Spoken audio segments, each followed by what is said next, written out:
Saya mohon maaf, video ini mungkin tidak akan cocok untuk banyak orang. Mungkin ini akan menjadi salah satu polemik yang luar biasa, tapi harus saya sampaikan karena polemik ini justru harus diselesaikan. Saya mengajukan pertanyaan kepada Baraya, seberapa burukkah pesantren di mata Baraya, atau seberapa baikkah? Kalau kita misalkan melihat data-data yang ada, maka pesantren itu sebenarnya menampilkan sisi yang cukup buruk, di mana misalkan terkait dengan aktivitas menyimpang, terkait dengan dan terkait dengan pencabulan itu ada di posisi yang atas gitu. Lebih banyak daripada lembaga-lembaga pendidikan yang lain. Coba kita bandingkan misalkan sebagaimana data yang diajukan oleh JPPI yang menyebutkan bahwa 64% kasus bullying, kekerasan itu terjadi di sekolah konvensional, kemudian 20% di pesantren dan 15% di madrasah. Baraya akan menemukan bahwa di pesantren cuma 20% bandingkan dengan sekolah formal yang sampai 64% gitu kan, berarti pesantren hanya sepertiganya. Begitu sebenarnya cara membaca datanya tidak seperti itu, Baraya. Kalau misalkan kita melihat data secara keseluruhan, jumlah total siswa di Indonesia itu mencapai 53 juta orang. Sedangkan yang di pesantren itu hanya 4,9 juta orang. Artinya jumlah siswa di sekolah konvensional itu sekitar 11 kali lipat lebih banyak daripada di pesantren. Jadi ketika jumlah santri di pesantren itu hanya 1/11, tetapi angka bullying mereka itu sampai 1/3 dari jumlah total, maka berarti kalau Baraya punya anak kemudian dipesantrenin, maka kemungkinan dia untuk menjadi korban kekerasan itu 3 kali lipat daripada di sekolah konvensional, sekolah formal. Itu kan masalahnya. Kemudian kita beranjak, itu yang barusan itu soal bullying, soal kekerasan. Bagaimana dengan kekerasan seksual? Itu sama saja, saya ambil dari Komnas Perempuan. Datanya, kekerasan seksual yang paling banyak di lembaga pendidikan itu yang pertama itu ada di kampus, sekitar 27%, kemudian di pesantren 19%, lalu SMA 15%, lalu 7%-nya itu di SMP. Balik lagi ke data yang tadi ini, posisi 2 hanya 19%, tapi yang di pesantren itu jumlahnya hanya 1/11. Jadi balik lagi, kalau misalkan dikaitkan dengan total keseluruhan, maka kemungkinan putra-putri Baraya yang dimasukkan ke dalam pesantren untuk menjadi korban dari pencabulan itu sekitar 2 kali lipat daripada kalau di kampus kuliah. Begitu. Atau misalkan yang lain lagi terkait dengan penyimpangan seksual. Saya mohon maaf ya, ini dolar kuning kayaknya video saya itu, penyimpangan seksual. Kita tidak memiliki datanya terkait dengan lesbianisme dan homoseksual di pesantren. Tapi kalau misalkan Baraya cukup fobik terhadap istilah-istilah yang seperti itu, maka kita harus menyebut bahwa tidak ada datanya, itu justru menjadi sesuatu yang lebih mengerikan karena data itu disembunyikan. Jadi di pesantren itu, karena banyak laki-laki dan perempuan yang dipisah dalam waktu yang lama dan seterusnya, tapi mereka dikamarkan di tempat yang sama dengan sesama jenis, maka kecenderungan di antara mereka untuk melakukan penyimpangan-penyimpangan itu menjadi lebih terbuka, menjadi lebih besar daripada ketika Baraya menyekolahkan anak Baraya di sekolah biasa yang tidak berasrama. Nah, ini juga menjadi masalah utama Baraya, jadi silahkan pikirkan sama-sama gitu. Tapi pertanyaannya adalah, kenapa juga lembaga pesantren yang adalah representasi atau wajah dari Islam atau ide-ide terkait dengan Islam dalam hal pendidikan kok justru malah menampilkan wajah yang sangat buruk? Kenapa bisa seperti itu? Di episode ini kita akan jelaskan masalahnya dimulai dari hal yang paling mendasar. Jangan salah paham untuk menganggap saya mengeneralisir masalah pesantren ini, karena tentu saja saya sebenarnya juga mengendorse 1 atau 2 pesantren sebelumnya. Tetapi coba silahkan Baraya cek video ini atau gambar inilah. Ini adalah Gus Jafar. Beliau mengecat rambutnya dengan warna-warni, dengan tampilan gondrong yang juga kurang bagus gitu ya. Kemudian yang unik dari beliau itu adalah kemana-mana nggak pakai baju, jarang pakai baju, bahkan ke undangan, bertemu dengan pejabat dan sebagainya itu cuman pakai kolor doang. Kemudian beliau itu suka ngadain konser dangdut besar-besaran di 4 panggung sekaligus, dan di situ beliau bergitar dengan melodi yang aneh, bernyanyi dengan yang aneh-aneh dan lain sebagainya. Ada banyak sekali keanehan terkait dengan beliau. Beliau juga ngemodif motor, kemudian kemana-mana tuh selalu bawa Fanta, selalu bawa produk Yahudi itu. Selalu bawa Fanta dan kemudian bawa rokok gudang garam. Luar biasanya dalam hal ini adalah banyak pejabat yang datang ke beliau untuk sowan, banyak orang-orang DPR atau caleg yang datang ke beliau untuk minta berkah dan lain sebagainya. Karena apa? Karena beliau dianggap sebagai wali, wali majdub. Jadi artinya ilmu pengetahuan dan kedekatannya kepada Allah Subhanahu wa taala itu lebih melampaui daripada kebanyakan orang di dunia. Begitu narasinya. Atau misalkan Baraya cek juga ini adalah Habib Bakar Segaf. Beliau adalah orang yang nampaknya kalau misalkan orang sepintas melihat bahwa beliau itu memang ODGJ gitu. Saya sih juga melihatnya seperti itu karena saya orang awam gitu ya. Ya maksudnya beliau tidak berpakaian kemana-mana, hanya menggunakan peci dan sarung, kemudian menunjukkan gelagat aktivitas fisik juga yang agak aneh gitu dan lain sebagainya. Tetapi beliau dianggap sebagai wali majdub. Jadi dianggap sebagai memiliki karomah dan berkah dan lain sebagainya. Satu hal yang penting dari dua fenomena ini adalah bahwa dua-duanya dicap sebagai wali di kalangan pesantren. Jadi kalau misalkan orang di luar pesantren mereka bingung, ini kan ya ini ODGJ, kelihatannya ODGJ, tapi kalau misalkan di pesantren Baraya akan menemukan oh tidak, mereka itu adalah orang yang suci, orang wali yang seolah Allah Subhanahu wa taala dibuat seperti itu karena kecintaan yang luar biasa yang tidak terkendali dalam dirinya. Kurang lebih narasinya seperti itu gitu. Nah, inilah yang menjadi salah satu masalah kenapa pesantren itu melahirkan banyak sekali cacat-cacat di dunia pendidikan gitu. Ya, dalam hal ini misalkan, kalau misalkan orang awam melihat ODGJ, maka selesai sudah dia ODGJ. Mungkin diobati, mungkin diisolir, mungkin juga ya jadi bahan candaan. Tapi apapun itu, orang-orang awam akan menganggap ODGJ sebagai ODGJ. Tapi kalau misalkan itu ada di lembaga pesantren, maka kita harus lihat dulu ODGJ itu. Apakah dia termasuk anak kiai, habib, atau bukan, atau orang awam. Kalau dia adalah anak kiai, dia adalah habib, dia apa? Bahkan ketika ODGJ-nya sudah nampak secara eksplisit pun, mereka tetap akan dikatakan sebagai wali. Tapi kalau yang ODGJ-nya itu adalah orang biasa, maka mereka akan disebut sebagai ODGJ biasa. Gila disebutnya, begitu. Nah, ini masalah utama. Jadi dalam hal ini, pesantren itu mensakralkan sesuatu yang profan. Ini penyakit utamanya. Kenapa pesantren tidak berkembang dan lain sebagainya itu karena mereka mensakralkan sesuatu yang profan. Apa yang mereka sakralkan? Misalkan pesantren sendiri. Pesantren itu kan sebenarnya adalah lembaga pendidikan produk budaya manusia Nusantara pada masa lampau untuk bisa mencitrakan bagaimana sistem pendidikan Islam yang berjalan di masa itu. Jadi itu produk budaya. Tapi kalau misalkan kita mengkritik pesantren, hujatannya luar biasa. Anda nggak ngerti apa-apa, ilmu Anda masih terbatas, siapa Anda berani mengkritik dan sebagainya. Padahal mengkritik produk budaya itu kan biasa aja, B aja gitu. Sama seperti kita mengkritik misalkan lembaga pendidikan di Singapura, kita kritik ya nggak apa-apa. Tapi kalau misalkan mengkritiknya pesantren, Baraya bisa masuk neraka gitu, atau diancamkan untuk masuk neraka gitu. Produk budaya tapi dianggap sebagai bagian dari agama. Dan karena itu maka semua hal yang ada di dalamnya itu juga harus menjadi suci. Termasuk yang tadi itu, bahkan ODGJ pun menjadi suci. Karena apa? Anak kiai, anak habib.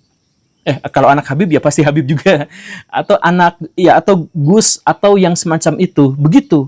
Termasuk kitab-kitabnya. Buku-buku kitab itu kan sebenarnya adalah produk buatan manusia di zaman lampau. Dan itu menunjukkan ekspresi budaya di masa itu. Itu bukan Quran, itu bukan hadis, itu bukan apa-apa. Itu hanya tafsiran logika manusia terkait dengan situasi keberagamaan pada waktu itu. Jadi pada waktu itu bisa saja bagus kitab-kitab itu. Tetapi pada masa sekarang belum tentu. Kan begitu. Nah, iya sering saya ungkapkan misalkan ada kitab-kitab yang sangat disakralkan, tidak boleh dibantah dan sebagainya. Ya emang kenapa gitu.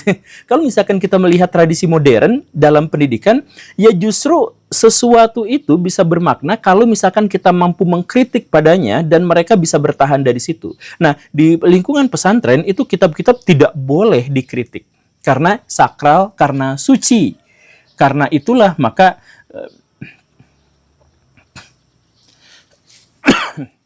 dan karena itulah menjadi tidak berkembang. Sebenarnya kalau pesantren mau aja untuk membuka diri, dikritik, bukunya dikritik, disalahkan dan sebagainya itu gak jadi masalah. Sekali lagi itu produk budaya. Tapi kan ya mereka tidak bisa seperti itu. Bayangkan saja Baraya, ketemu sama guru aja kita harus jalan bebek. Jalan bebek seperti budak.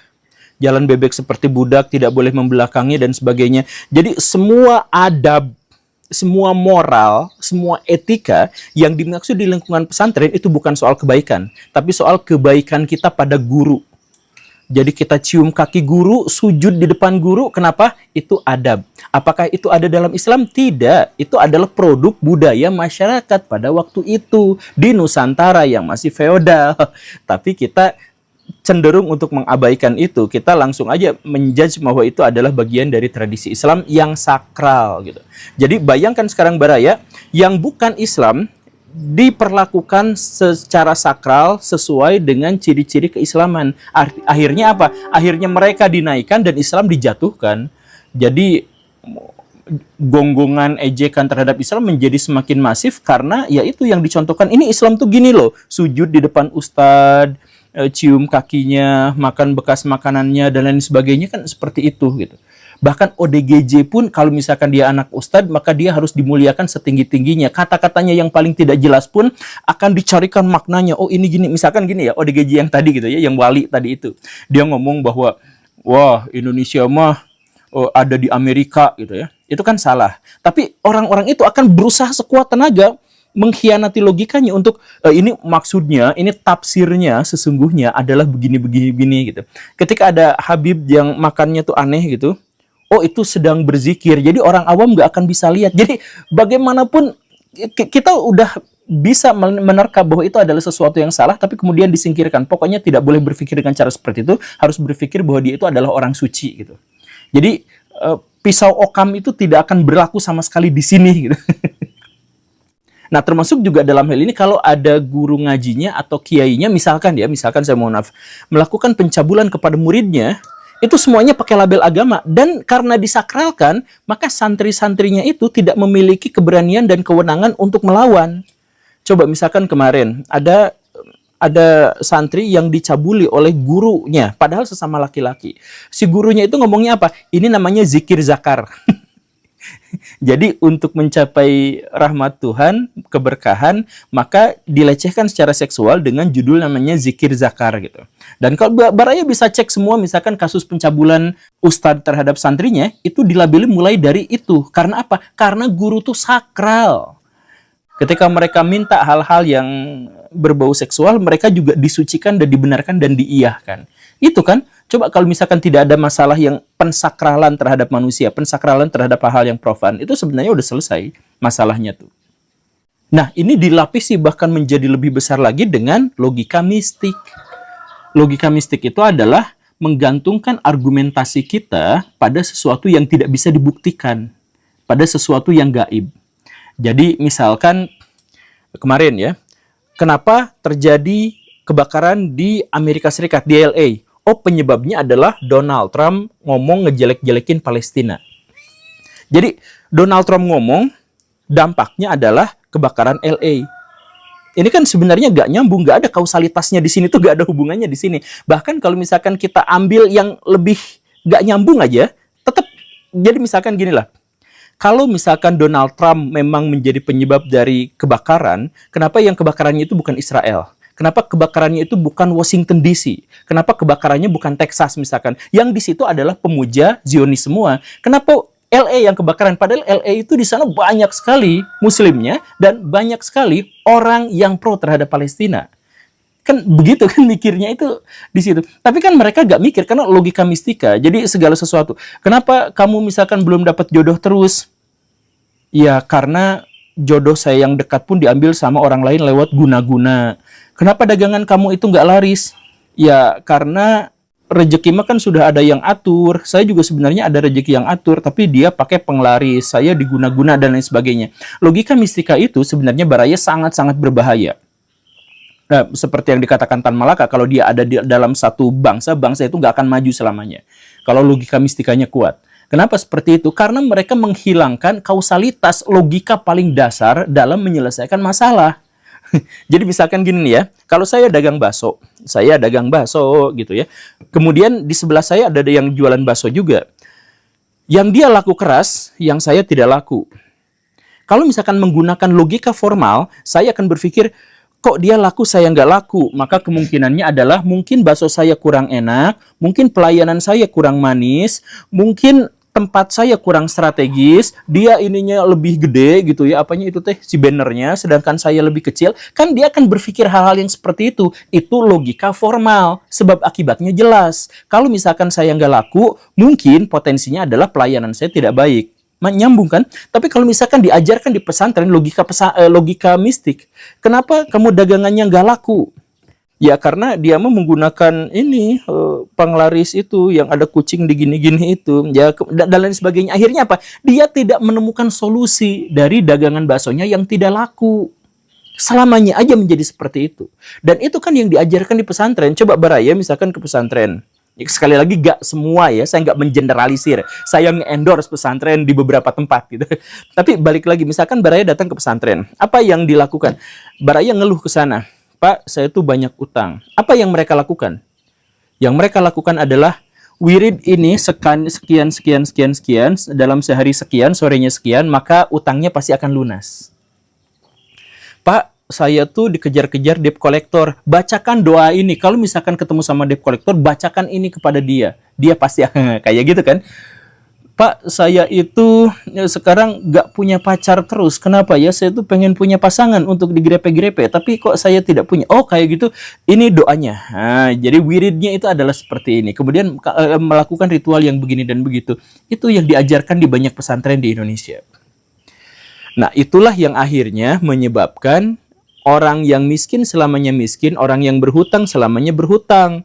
Bahkan saya dibully, dihujat habis-habisan kemarin lalu itu ketika saya mengkritik. Ketika ada orang yang butuh berkah, dia malah pajang foto. Ya kalau pajang foto untuk kecintaan, ekspresi kecintaan ya agak jadi masalah, silahkan itu mah urusan dia gitu. Tapi kalau misalkan itu adalah untuk ngalap berkah, nah tepat disinilah masalah kita. Dan lagi-lagi itu budaya itu hanya dihasilkan oleh budaya pesantren. Makanya kita susah maju. Jadi kalau misalkan kita lihat statistik di Indonesia yang menyebutkan bahwa walaupun muslim di Indonesia mencapai 85%, tetapi penguasaan mereka terhadap ekonomi itu hanya 15%. Kenapa bisa seperti itu? Karena kalau misalkan yang orang-orang non-muslim itu gak kepikiran logika mistika yang sampai sedetail, sejelas, dan semengerikan itu. Kalau misalkan Baraya bangkrut, ya mikir gimana solusinya. Kalau misalkan Baraya dijauhi sama perempuan, misalkan ya mikir bagaimana solusinya. Pikiran-pikiran itu harus melibatkan logika formal, bukan logika mistik. Nah, akhirnya apa? Ketika terjadi di pesantren yang begini dan begitu, ya pakai logika mistik. Apa-apa pakai logika mistik. Kenapa bisa seperti itu? Ya karena itu tamengnya. Biar tidak dikritik, biar tidak dihujat, biar tidak diapa-apakan. Jadi itu adalah jalur termudah untuk bisa mendapatkan uang yang memadai, yang cukup. Kan begitu. Dan ditambah lagi kalau sudah seperti itu apa? Baraya dieksploitasi. Bisa aja anak-anak Baraya yang masuk ke dalam pesantren itu berujung pada masuk ke mobil carry, kemudian keliling kota bawa kotak amal. Coba yang pakai itu, yang pakai speaker sholawatan, kemudian pakai mobil carry, kemudian ada orang-orang yang ini, gak ada dari kalangan gereja, itu gak ada. Itu hanya dari kalangan pesantren. Memalukan, dan ini fakta yang pahit, tapi terimalah Baraya untuk apa? Agar kita bisa menemukan solusinya. Kita tahu itu salah, berarti kita tidak melakukan hal yang seperti itu lagi. Jadi nggak apa-apa kalau misalkan kita mengkritik itu, karena itu adalah produk dari kebudayaan. Kemarin lalu itu ada sebuah kisah yang agak memilukan. Jadi ceritanya ada anak SMP Chinese Katolik pindahan ngikutin keluarganya dari satu komplek ke komplek yang lain. Di komplek baru dia segera mendapatkan teman, bahkan temannya itu langsung akrab gitu, main seharian kesana kesini, ya memperkenalkan diri, memperkenalkan apa, kemudian mereka tiba-tiba merasa cocok gitu dalam satu hari itu, sehingga mereka bermain dari siang sampai maghrib gitu. Nah pas maghrib itu kan si teman-temannya itu ya pamit pulang untuk sholat dan lain-lain. Terus si teman-temannya itu nanya, kamu agamanya apa? Nah si Chinese itu ya biasa jawab, aku Katolik. Katolik itu apa? Kristen bukan? Iya Kristen. Oh, nah setelah itu tiba-tiba salah seorang dari temannya itu berkata, sejak sekarang kita nggak berteman lagi ya, soalnya kata mama aku nggak boleh temenan sama orang yang beda agama, sama orang Kristen. Ya itu kan pilu sebenarnya, karena mereka itu udah akrab, udah mau menyesuaikan diri, tapi ternyata ada doktrin yang sangat aneh di mana orang tidak boleh berteman dengan orang yang bukan seagamanya gitu. Kok bisa seperti itu? Kenapa ada kejadian-kejadian yang seperti itu? Tapi kejadian semakin ini semakin banyak terjadi. Kalau misalkan Baraya punya pengalaman seperti ini, silahkan komen. Karena teman saya juga sama kayak gitu, kemarin itu ngechat ke saya. Jadi dia tuh cerita bahwa anaknya itu dari SD ke SMP itu mau disekolahkan di sekolah yang dalam tanda kutip kutab, yang sangat islami, yang sangat murni, mengajarkan akidah dan sebagainya. Kemudian alasan dari si bapaknya itu mindahin anaknya, masukin anaknya ke situ itu adalah karena biar temannya hanya muslim semua, sebab dikhawatirkan kalau misalkan berteman dengan orang yang non muslim nanti akidahnya akan rusak gitu. Nah, saya bilang sama ibunya, jangan kayak gitulah, itu justru malah berbahaya. Nanti kalau misalkan si anaknya lulus, kemudian si anak bertemu dengan masyarakat yang lebih multikultur, yang lebih heterogen, kan si anak juga bakal adaptasinya bakal jauh lebih susah lagi. Tapi kemudian si bapaknya nembal, emang kamu siapa? Emang guru gembul itu apa? Kontribusinya buat pemikiran Islam apa? Ngapain kamu cerita-cerita ke saya seperti itu? Saya ingin meluruskan akidah anak saya sejak dini, jadi saya nggak mau mempertemukan dia dengan orang-orang non muslim yang beda seagama, yang mungkin akan menjerumuskan dia ke dalam kemaksiatan dan sebagainya dan sebagainya. Nah, ya ternyata, ya seperti yang saya sampaikan tadi, ternyata ya fenomena-fenomena seperti ini semakin lama semakin banyak. Sebenarnya kalau kita berbicara kasus per kasus, maka kita akan menemukan banyak sekali subjektivitas, karena yang namanya kasus ya kasus gitu, hanya dialami oleh beberapa orang saja. Karena itu kita harus melihat pada data, dan luar biasanya data itu ternyata mengkonfirmasi pengalaman-pengalaman buruk yang tadi itu. Kita misalkan menemukan bahwa guru-guru di Indonesia itu sekitar 57%-nya lebih dari setengahnya itu adalah guru-guru yang mengajarkan intoleransi atau sempat mengajarkan intoleransi, dan mengakibatkan sekitar 49% siswa di Indonesia juga terpapar radikalisme. Itu ada seorang akademisi yang kemarin nulis di Conversation dan lain sebagainya, yang kemudian mengajukan pendapat itu, dan kemudian dia menjelaskan bahwa ciri-ciri atau sekolah-sekolah yang kemudian terpapar radikalisme atau sekolah-sekolah yang berpotensi untuk terpapar radikalisme itu memiliki 3 karakteristik. Yang pertama itu adalah sekolah-sekolah yang tertutup gitu. Jadi sekolah yang tertutup itu adalah khusus muslim, nah misalkan yang seperti itu ya, atau misalkan yang bawa-bawa mazhab gitu, pesantren khusus ini, pesantren khusus itu dan sebagainya. Dan kemudian yang diajarkan di sana juga jangan bahasa Inggris tapi bahasa Arab. Kemudian jangan matematika tapi fikih, jangan bahasa Indonesia tapi hadis. Nah, sekolah-sekolah yang hanya mengajarkan yang seperti itu, yang disebut sebagai sekolah tertutup, itu adalah sekolah-sekolah yang berpotensi untuk memunculkan radikalisme. Itu yang pertama. Kemudian yang kedua katanya sekolah yang terpisah-pisah gitu. Jadi sekolahnya umum tapi nanti OSISnya nanti harus agama ini ya, nanti gurunya, kepala sekolahnya harus agama ini ya, dan sebagainya. Nanti kalau ada pemilihan-pemilihan itu nanti utamakan yang agamanya begini ya, dan sebagainya. Nah itu ada yang seperti itu gitu. Itu yang kedua. Kemudian yang ketiga adalah sekolah-sekolah yang mengajarkan atau yang mengklaim mengajarkan aliran murni gitu. Jadi ini Islam yang murni. Jadi kalau mau bapak ibu mau sekolah kan anaknya, dan anaknya diajak untuk ke Islam yang murni, misalkan nah, masuk ke sekolah kami karena kami itu sekolah yang murni gitu. Nah kalau misalkan ada yang seperti itu, ada sekolah-sekolah yang mengklaim seperti itu, nah itu adalah sekolah-sekolah yang terpapar pada radikalisme. Itu adalah pernyataan dari seorang akademisi di Indonesia yang bahkan sampai nulis di Conversation gitu ya. Tapi saya mohon maaf kepada akademisi yang dimaksud, saya pikir ini adalah penjelasan yang terlalu menyederhanakan gitu, terlalu simplistis. Jadi ceritanya begini Baraya, ini kasus-kasus yang tadi disebutkan itu sebenarnya bukan kasus-kasus radikalisme tetapi penyimpangan. Nah kenapa bisa seperti itu? Kita mulai dari sebuah masalah bahwa kebanyakan kita salah menganalisis radikalisme karena secara konsep dan diksi kita keliru dalam hal itu. Kita menganggap bahwa radikalisme itu adalah segala upaya untuk memurnikan misalkan dan sebagainya. Itu tidak seperti itu. Contoh-contoh kasus seperti yang tadi itu, di mana anak-anak tidak boleh ngobrol sama orang non-muslim misalkan dan sebagainya, itu bukan radikalisme, tapi itu adalah penyimpangan terhadap agama. Loh kok bisa seperti itu? Gini saya jelasin Baraya, apa yang dimaksud dengan radikalisme? Radikalisme itu adalah paham yang mendorong seseorang atau paham yang dimiliki oleh seseorang, di mana seseorang itu kemudian ingin melakukan perubahan secara radikal pada satu sistem tertentu, bahkan mengizinkan dengan jalan kekerasan. Itu namanya adalah radikalisme. Dan ini sama sekali tidak terkait dengan contoh yang tadi itu. Atau misalkan contoh yang lain adalah misalkan bahwa ada kelompok tertentu, ajaran agama tertentu yang ingin mengembalikan ajaran agamanya ke dasar-dasar yang paling murni. Nah, itu bukan radikalisme, itu fundamentalisme begitu. Nah, lagi-lagi yang tadi itu, yang bahwa seorang itu gak boleh gaul sama non-muslim dan sebagainya, itu juga bukan fundamentalisme, itu adalah penyimpangan agama. Nah, saya ambil contoh dengan kasus yang lebih sederhananya. Begini ceritanya Baraya, kan kemarin itu sempat viral. Ada di Jawa itu ada seorang non-muslim yang masuk ke sekolah negeri, tapi di sekolah negeri itu dia dipaksa untuk mengenakan hijab dan dipaksa untuk ikut pelajaran agama Islam, padahal dia bukan orang Islam. Kan begitu. Nah, apakah itu fundamentalisme, itu radikalisme? Bukan. Karena gini, karena dalam agama Islam itu berpakaian itu bagusnya atau disarankannya itu adalah ciri-ciri antara muslim dan non-muslim itu dibedakan. Kenapa seperti itu? Ya banyak alasan, tapi salah satu alasannya adalah gini, kan di zaman dulu itu nggak ada KTP, sedangkan dalam negara Islam itu orang-orang Islam itu berkewajiban untuk bisa memenuhi kebutuhan orang-orang Islam dan orang-orang non-Islam. Nah, orang Islam misalkan dibangunkan masjid dan sebagainya, berarti mereka tuh harus memiliki ciri-ciri khas. Begitupun dengan yang Kristen, Yahudi dan sebagainya. Nah, karena karena pada waktu itu belum ada KTP, maka orang-orang itu kalau bisa harus ditandai dengan bajunya. Makanya di era Umar bin Abdul Aziz, di era Harun al-Rashid gitu, yang non-muslim itu ada tanda khususnya, misalkan totol kuning di bajunya gitu.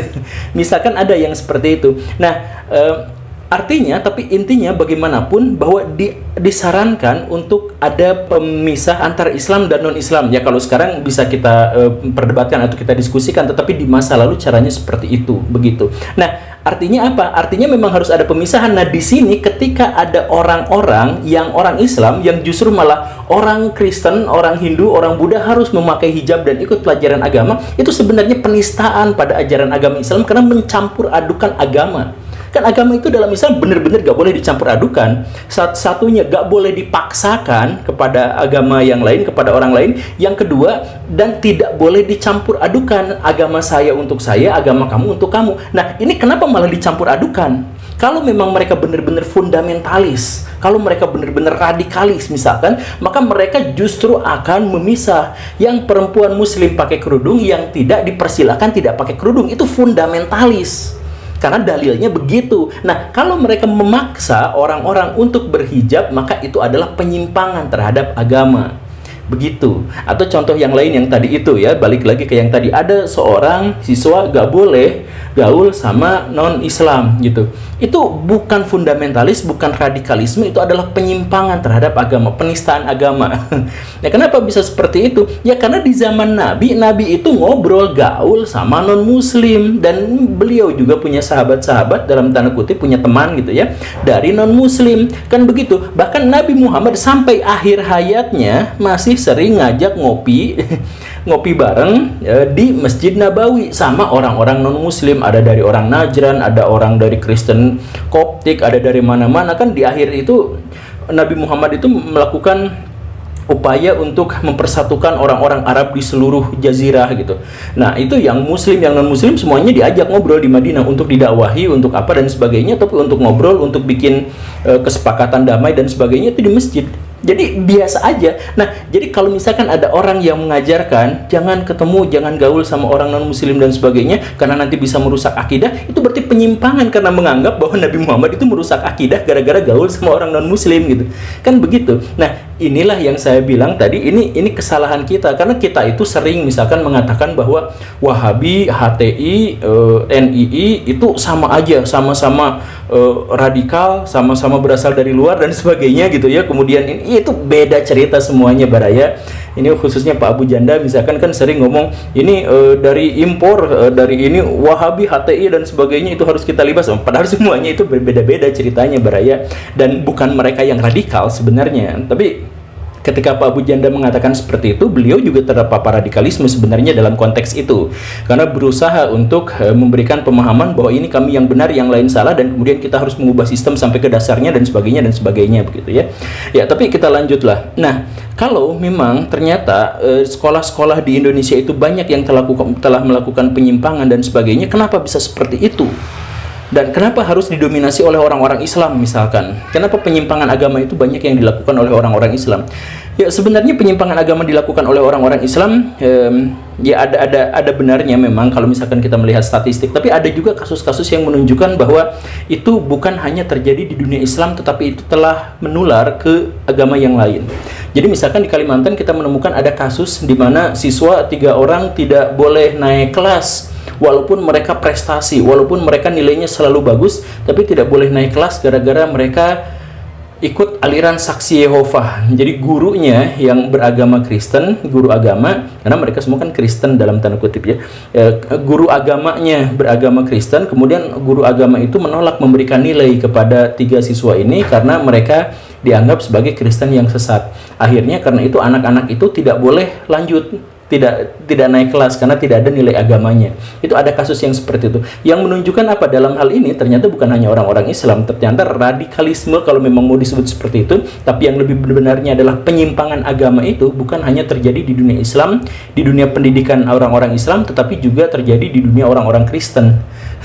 Begitu. Kan sebenarnya itu nah, kenapa bisa seperti itu? Kenapa bisa menular seperti itu? Nah, penularan itu bukan hanya terkait gara-gara dunia pendidikan. Yang saya pikir, ini pendapat saya pribadi, saya pikir dunia pendidikan itu hanya imbas dari penularan-penularan di dunia yang lain, di dunia medsos dan di dunia politik. Itu saya pikir adalah 2 yang justru lebih besar dampaknya terhadap penyimpangan-penyimpangan terhadap ajaran agama. Jadi saya contohkan begini Baraya, ada orang Kristen yang merasa dibully sama orang Islam gara-gara kasus yang kayak tadi misalkan ya. Kemudian karena dia marah, memendam dendam, kemudian akhirnya dia bikin konten YouTube yang ngejelek-jelekin Islam. Jadi dia belajar agama Islam, tapi ya hanya untuk menghujat agama Islam. Kan banyak konten-konten YouTube yang sekarang seperti itu. Nah, kemudian karena dia bikin yang seperti itu, orang-orang Islam yang nontonnya marah. Orang-orang Kristen yang sebenarnya awalnya biasa-biasa aja terhadap orang Islam, nonton kontennya jadi ikut-ikutan pro terhadap kebencian terhadap orang Islam. Yang orang Islam marah, kemudian dia bikin YouTube tandingan untuk menjelek-jelekan orang Kristen. Oh, agamanya dijelekin, Tuhannya dijelekin, apa dan sebagainya. Nah, orang-orang Islam yang biasanya baik-baik saja kepada orang-orang Kristen, nonton konten itu jadi semangat untuk menghujat orang-orang Kristen. Sistem teologinya payah, apa dan sebagainya gitu kan. Nah, orang-orang Kristen balik lagi ini. Jadi, kedua belah kubu itu semakin lama semakin besar seperti bola salju yang menggelinding dan semakin lama semakin membesar gitu, semakin kuat. Nah, kan begitu. Itu radikalisme agama atau bukan? Bukan. Itu penyimpangan terhadap agama. Lah, kenapa bisa penyimpangan terhadap agama? Coba kalau misalkan kita lihat yang dunia Kristen aja ya. Di dunia Kristen itu, kalau misalkan Baraya disakitin, Baraya jangan balas. Maafin aja, ya kan, simple ya, santuy gitu ya. Nah, jadi yang bikin konten-konten itu, yang balas dendam gara-gara dia pernah disakiti kemudian bikin konten untuk menjelekan agama Islam, itu kan sebenarnya menyimpang dalam ajaran agama Kristen, agama kasih yang seperti itu, begitu kan? Begitupun dalam orang-orang Islam. Dalam orang Islam sebenarnya aturannya lebih rigid karena dalilnya jauh lebih banyak. Jadi misalkan gini, dalam Islam itu kalau Baraya disakitin atau dihina atau dan sebagainya, maka caranya 2, yaitu Baraya maafkan, dianjurkan memaafkan. Tapi kalau misalkan Baraya tidak mau memaafkan, ya sudah balas, tapi balas setimpal, gak boleh lebih. Kalau lebih disebutnya zalim, begitu. Dan salah satu yang zalim itu adalah apa? Bawa agama. Jadi Baraya dalam Islam itu gak boleh sama sekali menghujat agama lain, gak boleh menghujat Tuhan agama lain. Dalilnya jelas, prakteknya jelas, jadi tidak boleh sama sekali. Nah, jadi ketika ada orang atau ustadz atau ya konten kreator dan sebagainya yang menghujat agama Kristen atau agama Hindu atau agama Buddha, itu telah menyimpang karena dalilnya jelas. Ya, kalau mereka benar-benar fundamentalis, kalau mereka benar-benar radikalis, mengakar kuat, maka mereka akan kembali kepada kitab suci mereka, dan kitab suci mereka itu melarang. Jadi yang dilakukan mereka sebenarnya adalah penyimpangan, bukan radikalisme. Nah, kenapa saya harus masuk ke medsos? Karena medsos inilah justru yang salah satu yang menjadikan murid-murid di sekolah-sekolah itu menjadi radikal. Jadi sekolahnya bukan terpapar radikalisme gara-gara institusi sekolah itu sendiri, tetapi dia adalah imbas hasil dari penularan dari media-media yang lain, dalam hal ini adalah media sosial.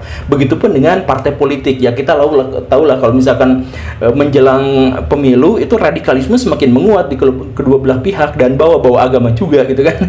Nah, makanya mesin yang harus kita perhatikan itu ya dua tadi itu gitu.